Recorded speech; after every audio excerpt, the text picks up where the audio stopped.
కామారెడ్డిలో housing board వద్ద వాగులో కొట్టుకుపోతున్న కార్లు, నీట మునిగిన ఇండ్లు, లోతట్టు ఇండ్లలోకి భారీగా వరద నీరు.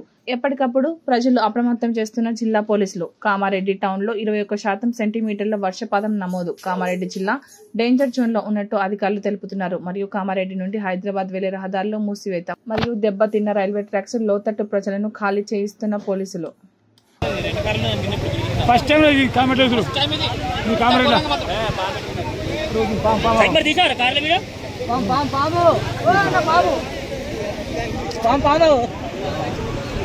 Sarfaraz కాట్రే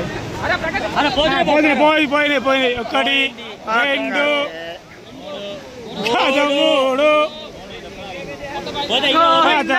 housing board Kamareddy housing board friends 5 కార్లు వాగులో కొట్టుకపోతున్నాయి. హౌసింగ్ బోర్డ్ ఇంకా 2 కార్లు పెండింగ్ లో ఉన్నాయి. ఈ బైక్ కూడా కొద్దిసేపు అయితే పోతుంది. పాము ఉన్నది, షటర్ మొత్తం అంతా పాము పోయినాయి కారు మా